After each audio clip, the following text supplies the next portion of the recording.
barulho ensurdecedor que tira o sono de qualquer um. Mais um avião, tá vendo, gente? Não é fácil morar aqui. Essa é a vida de quem mora exatamente na rota. Quem vive perto do aeroporto de Congonhas tem que se acostumar com o vai e vem de aviões. Um problema que chegou aos tribunais. E a maneira para se adaptar a esse problema é mudar, é se afastar das rotas do avião. Então, eu fui morando num apartamento que era na rota e a única ferramenta que eu encontrei foi mudar para um pouquinho mais longe para sofrer um pouco menos.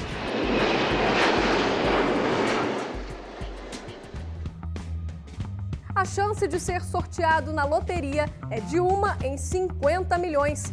Já pensou tirar a sorte grande e não levar? Uma frustração muito grande de ter uma oportunidade que poucos no Brasil poderiam ter, né, que receberam um prêmio. Eu poderia ter sido um desses que teria uma vida talvez diferente.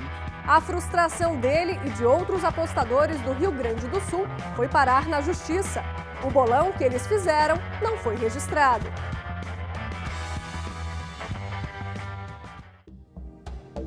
A confirmação de uma doença e uma sentença de morte. Todos nós sabemos que vamos um dia, nós vamos morrer, mas um médico que você tem como uma autoridade em saúde te dá um diagnóstico de 6 meses de vida é algo difícil, não é fácil não. E eu tive esse diagnóstico. Mas tudo não passou de um engano. O falso diagnóstico de HIV já fez várias vítimas. Um transtorno que, para a justiça, deve ser reparado. Tudo isso e muito mais agora no Via Legal.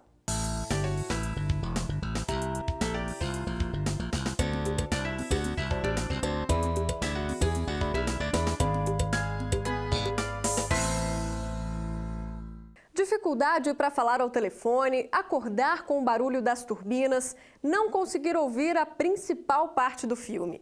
Quem mora perto de algum aeroporto conhece bem essa realidade. O barulho das aeronaves incomoda e se torna um obstáculo para fazer tarefas básicas do dia a dia. Na capital paulista, os moradores que vivem perto do aeroporto de Congonhas já tiveram até o quarto revirado durante a passagem de um avião. Para diminuir os transtornos, eles decidiram se unir e entrar com um processo na justiça.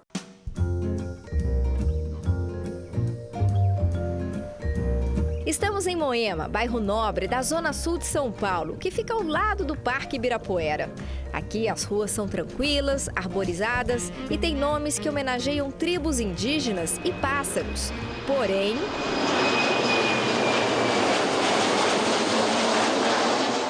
perto do aeroporto de Congonhas é bem complicado, segundo Patrícia. Nos últimos anos, a roteirista decidiu fazer da própria casa o escritório também. Mas não tem sido fácil. A região de Moema está na rota das aeronaves. É um trabalho que é um pouco estressante, porque tem cronogramas apertados, tudo.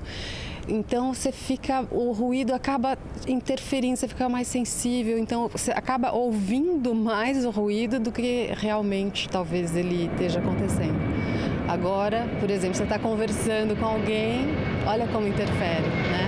Você para de falar, senão a pessoa não te ouve, né? Congonhas foi inaugurado na década de 30. Na época, ficava numa área mais isolada. Mas com o crescimento da capital paulista, foi espremido pelas casas, prédios, hospitais e grandes empresas. Hoje, é o terceiro aeroporto mais movimentado do Brasil em número de passageiros e aviões. É praticamente um pouso ou uma decolagem a cada 2 minutos. Mas o ruído também atinge outros bairros vizinhos, como Jabaquara e Jardim Aeroporto. As reclamações dos moradores se estendem nas redes sociais. Um jornalista publicou fotos do quarto revirado depois que um avião teria passado mais perto do que o normal sobre o prédio onde mora. Este professor especialista em aerodinâmica da Universidade de São Paulo explica que até a forma como o piloto opera pode ter um impacto menor ou maior na geração do barulho. Se você tem uma rampa de decolagem com uma inclinação não muito alta e você faz uma curva, você, obviamente, causa uma propagação de ruído no entorno muito maior do que se você subisse uma rampa de 5%, por exemplo, até uma altitude de 1.000 ou 1.500 metros e a partir daí fizesse a curva.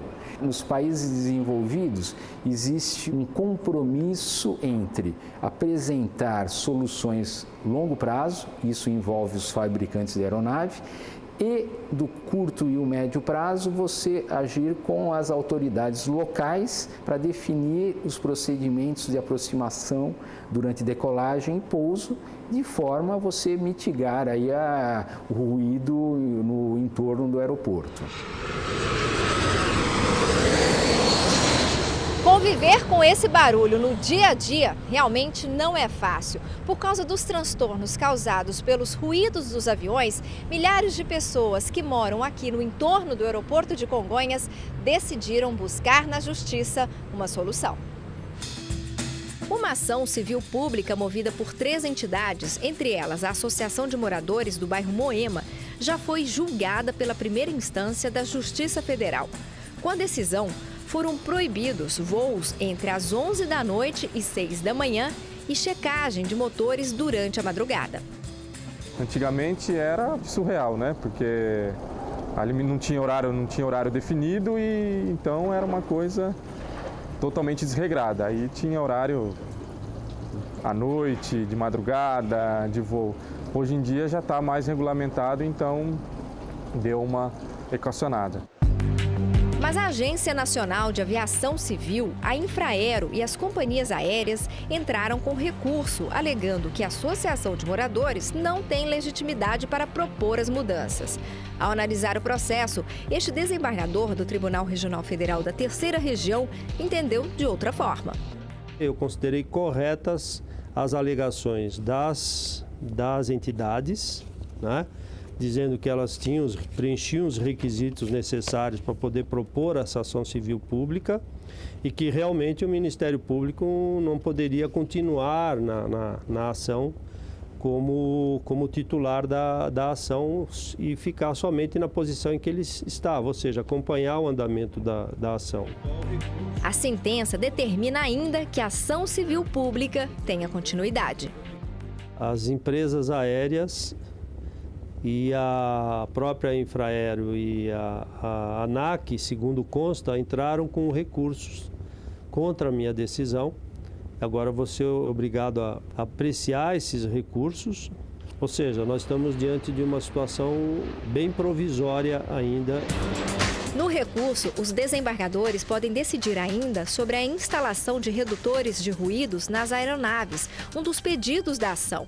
Enquanto a solução definitiva não chega, a indústria aeronáutica tem trabalhado em parceria com universidades para desenvolver aviões mais silenciosos. No laboratório da USP, são feitas várias simulações para identificar e avaliar ruídos em pontos isolados, como, por exemplo, nas turbinas e no trem de pouso. Você não pode, pura e simplesmente, fechar um aeroporto como o aeroporto de Congonhas, porque aí você tem um impacto negativo enorme na economia, não apenas da cidade, do estado, mas do país, né?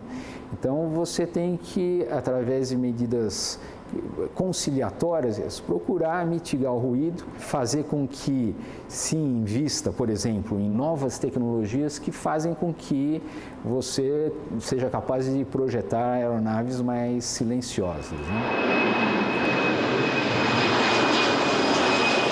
Diante do impasse, o jeito é procurar uma saída mais rápida para se livrar do barulho.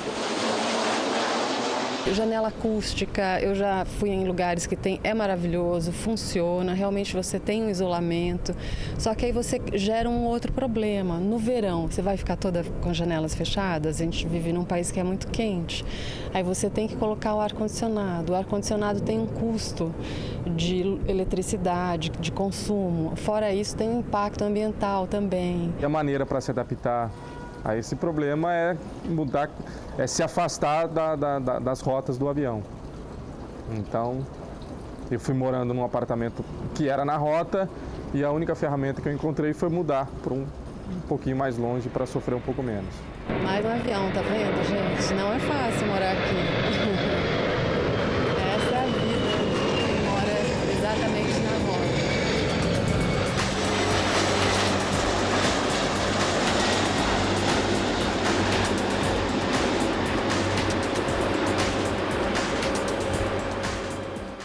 Além desses problemas que a gente viu agora na reportagem, a proximidade de um aeroporto oferece riscos. E por isso é preciso obedecer algumas regras. Uma delas é a faixa de segurança. A área tem que ser isolada para garantir os pousos e decolagens. Mas no Recife, várias famílias invadiram o local que fica dentro do aeroporto de Guararapes e, por ordem da Justiça, tiveram que desocupar o terreno. Reveja esse caso. Antes da desocupação, Décia fazia o almoço neste fogareiro para o marido e os 4 filhos. O barracão tem apenas um cômodo e foi feito com pedaços de madeira. A moradia improvisada fica a poucos metros do Aeroporto Internacional dos Guararapes, no Recife. Aqui liga logo as turbinas, é logo nessa parte aqui de trás. Aí o barulho todinho, é mais aqui dentro de casa. Mas eu não tenho medo. É, ó, tá vendo? É esse barulho todinho, mas só que eu já acostumei, e os meninos também, nem ligam mais. A pista de voo do aeroporto fica logo atrás deste muro. Além de ouvir o barulho das turbinas, é possível ver a aeronave aterrissando bem perto da casa. O improviso durou 2 anos. A área ficou conhecida como Cacique Chicão Chucuru. A região fica bem próxima da Avenida Recife, uma das mais movimentadas da capital pernambucana. Para a Infraero, empresa que administra os aeroportos, os moradores corriam um risco alto demais. A ocupação estava dentro de uma área chamada de faixa de pista, que não pode ter nenhum tipo de construção. Esse cuidado é tomado com a intenção de reduzir os danos em caso de acidente. Na eventualidade de uma aeronave, infelizmente, sair da pista, num pouso, numa decolagem, numa qualquer operação, essa área precisa estar livre para que a gente minimize o dano ou as consequências desse acidente ou desse incidente, tanto para a aeronave e seus passageiros que estão dentro da aeronave, quanto para as pessoas que eventualmente podem estar nessa área. O perímetro que compõe a faixa de segurança é medido a partir do centro da pista de pouso e decolagem. É preciso ter 150 metros de distância de cada uma das laterais. A Infraero pediu urgência na retirada das famílias. Algumas tentativas de conciliação foram feitas, mas sem sucesso. A alternativa foi procurar a justiça. Esse caso é um caso bem singular, bem particular, porque não envolve apenas o conflito entre o direito de moradia das pessoas com o direito de propriedade, digamos, da União em relação ao terreno. Ela envolvia também um terceiro interesse aí, que é a segurança do próprio aeroporto, das pessoas que decolavam e pousavam no aeroporto, além da própria segurança das pessoas que estavam dentro daquela comunidade. A Justiça Federal reconheceu a urgência da situação e, por isso, determinou a reintegração de posse da área pública.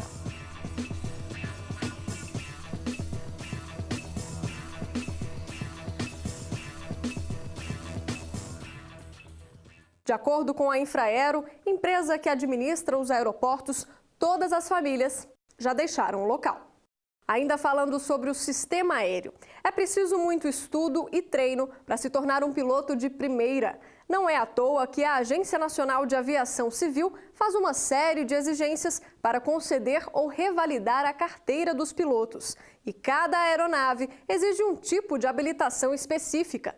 Pensando nisso, um piloto do Rio de Janeiro foi aos Estados Unidos para se especializar. Mas nem tudo saiu como planejado. Relembra essa história.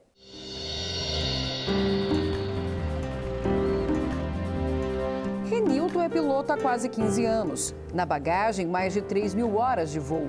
Afinal, para cada modelo de aeronave é exigido um tipo de habilitação. Para pilotar um avião como esse, um Cessna Mustang CE-510, ele passou por um treinamento de 25 dias no simulador do fabricante nos Estados Unidos. Na época, os $5.000 cobrados pela especialização foram pagos pela empresa em que ele trabalhava. Só que ao chegar ao Brasil e pedir à Agência Nacional de Aviação Civil a autorização para voar, recebeu uma resposta nada agradável. Era necessário voltar ao simulador, refazer o treinamento, ou seja, toda aquela despesa de novo, levando dessa vez um checador designado pela ANAC, para que ele acompanhasse o treinamento. E esse checador não sendo habilitado na aeronave. Eu queria entender onde é que houve o bom senso aí até então. Não houve. E outra, a própria ANAC foi quem homologou este centro de treinamento lá nos Estados Unidos como habilitados para dar treinamento e dar cheque, inclusive hoje, na época não, dar cheque aos pilotos lá treinados. Pelas regras da agência, cada piloto ainda teria de pagar uma taxa de fiscalização no valor de R$ 9.700. Sem a habilitação validada, Renilton corria o risco de perder o emprego. Por isso, entrou na justiça. Questionada, a ANAC reafirmou que o inspetor da agência deveria ter acompanhado o treinamento no exterior e que essa seria a condição para validar o curso. Mas tanto em primeira quanto em segunda instâncias, a vitória foi do profissional. A ANAC foi notificada judicialmente e, logo em seguida, reconheceu o direito do piloto. Então, a gente quer ter esse nível de segurança, esse nível de excelência nos pontos mais altos da estatística o tempo inteiro. Ninguém aqui está pretendendo diminuir os níveis de segurança por isso ou por aquilo.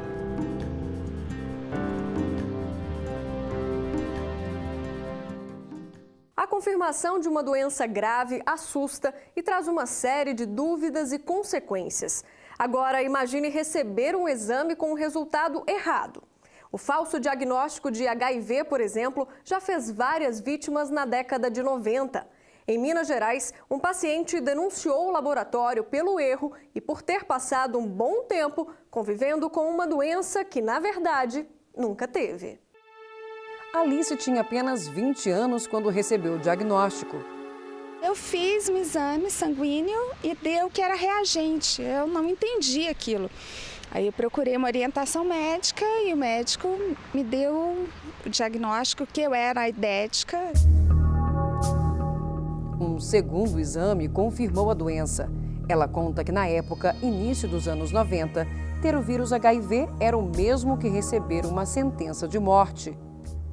Todos nós sabemos que vamos um dia, nós vamos morrer, mas um médico que você tem como uma autoridade em saúde te dá um diagnóstico de 6 meses de vida é algo difícil, não é fácil não. E eu tive esse diagnóstico. Um ano depois, Alice repetiu o exame e, para surpresa da bancária, o resultado deu negativo. O método ultrapassado usado pelo primeiro laboratório foi a causa do erro não só no diagnóstico dela, mas também de vários pacientes. Eu lembro que uma coisa que me chocou foi que uma dessas pessoas se matou.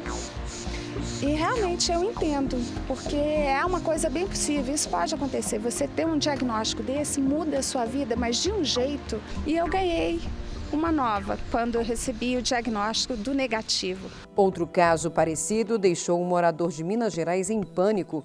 O primeiro teste feito no Hospital das Clínicas da Universidade Federal do Estado detectou a presença do vírus. Inconformado, o paciente procurou um laboratório particular e descobriu que não tinha AIDS. Diante da notícia, ele entrou com uma ação na Justiça para responsabilizar a instituição pelo erro. Em primeira instância, a universidade foi condenada a pagar indenização de R$ 6 mil. No recurso, a instituição alegou não ter provas do abalo emocional sofrido pelo paciente. Mas o argumento não convenceu os desembargadores que analisaram o caso. No Tribunal Regional Federal da Primeira Região, a decisão foi mantida. Não é um sofrimento que qualquer um está sujeito a sofrer no seu dia a dia, no seu cotidiano. É uma situação que a pessoa nunca imagina que vai acontecer com ela. É uma situação que traz sofrimento, que traz muito constrangimento, que traz muita dor, preocupação. Então o tribunal entendeu que por isso seria passível de ser indenizado. O Ministério da Saúde garante que os testes feitos hoje em dia são rápidos, modernos e seguros, além da exigência da contraprova, um segundo resultado que confirma ou não o diagnóstico. Qualquer exame de qualquer doença não é 100%. Um teste excelente, ele tem 99,9%. Os primeiros testes do HIV estavam longe disso. Os atuais já estão nessa faixa, 99,8%, 99,9% de sensibilidade e especificidade. Ou seja, você tem menor a ocorrência de resultados falsos positivos. E é justamente por todo esse avanço da medicina que Alice considera que os erros provocados pela falta de cuidado são imperdoáveis. Fazer de novo o exame é o mínimo. É o mínimo. E num caso desse, se ainda hoje acontece isso, Acho que hoje não cabe mais nem pedido de desculpas, entendeu? Tem que ser mesmo alguma coisa legal.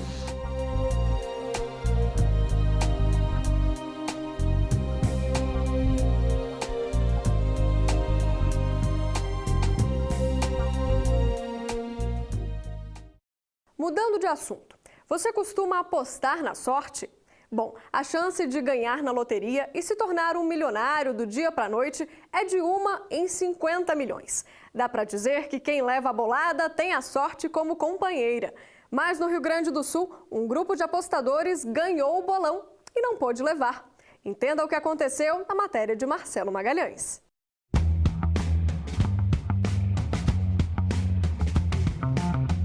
Basta dar uma olhadinha e pronto, a sorte está lançada. Sempre tento, né? Tem que tentar a sorte. Jogo bastante. Agora mesmo joguei na Mega Sena. Toda semana, milhões de apostadores lotam as lotéricas em busca de um sonho, ganhar na loteria.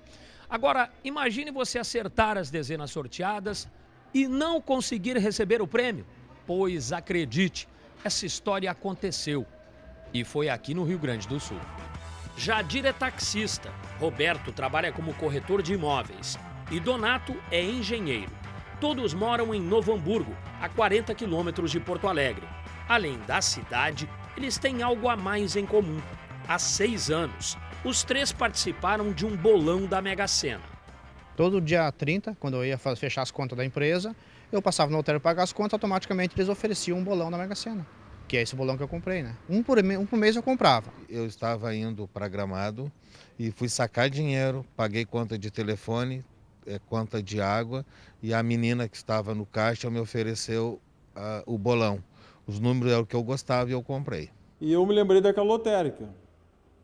Fui a pé ali, que é próximo, paguei a conta e me ofereceram o bolão. Além deles, outras 35 pessoas fizeram o bolão. Cada uma pagou cota de R$ 11 na esperança de ganhar o prêmio estimado em 53 milhões. E a sorte sorriu para esse grupo de apostadores. Quando eu conferi o bolão, fiquei muito emocionado. Pô, tô com a grana. Estaria, seu Roberto, se a aposta tivesse sido registrada, mas não foi o que aconteceu. Tive uma surpresa. Quando cheguei lá, a lotérica ainda estava fechado. E chegou 2 seguranças, dizendo que as apostas não tinham sido feitas. Aí o gerente da lotérica na época me disse que, infelizmente, seu Jadir, né, o seu prêmio não foi digitado, então houve um erro humano e nós não vamos poder lhe pagar o prêmio. A partir dali virou esse tumulto até hoje. Seu Jadir já tinha até planos de como iria gastar os cerca de R$1,5 milhão. A maior sensação do mundo, né? Os planos já vêm automático na cabeça. Primeira coisa em arranjar uma coisa sólida para os 4 filhos. Aí depois é pensar em mim. A euforia deu lugar à frustração. E a história deles é assunto até hoje na cidade. Eu me lembro que a lotérica estava sempre lotada, né? Sempre cheia, acho que que tinha maior público no centro aqui. Tem que ter uma linha de raciocínio bem prática, uma linha muito boa de raciocínio. Não enlouquece.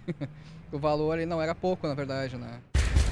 As investigações apontaram que uma ex-funcionária da lotérica esqueceu de registrar a aposta com as 6 dezenas. Por causa dessa falha, a Caixa Econômica não reconheceu o prêmio. O Ministério Público Federal, então, denunciou o proprietário e a ex-funcionária por estelionato. Em primeira instância, o dono da lotérica foi absolvido e ela condenada a 2 anos e 4 meses de prisão. No recurso julgado no TRF4, a decisão foi mantida. Esse primeiro bolão da pilha, ela registrava, mas os que ficavam abaixo da pilha não.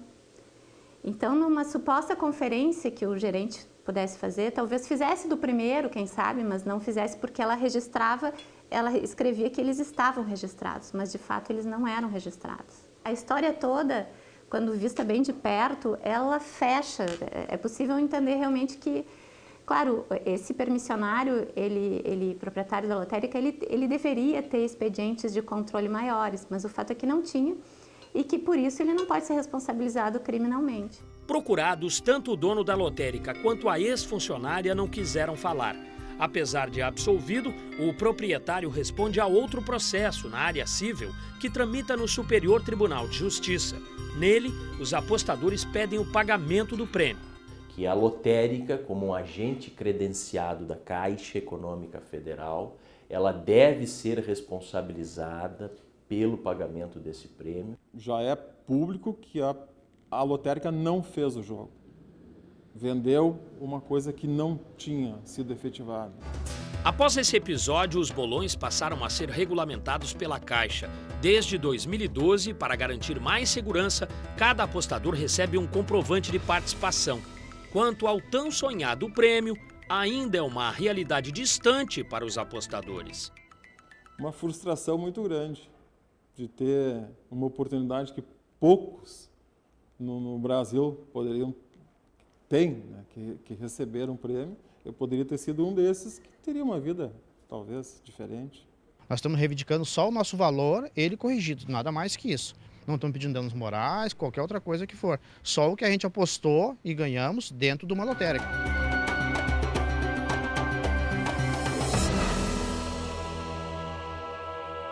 O Via Legal fica por aqui, mas eu te espero semana que vem com mais decisões da Justiça Federal. Não esqueça de acompanhar o nosso programa pelas redes sociais.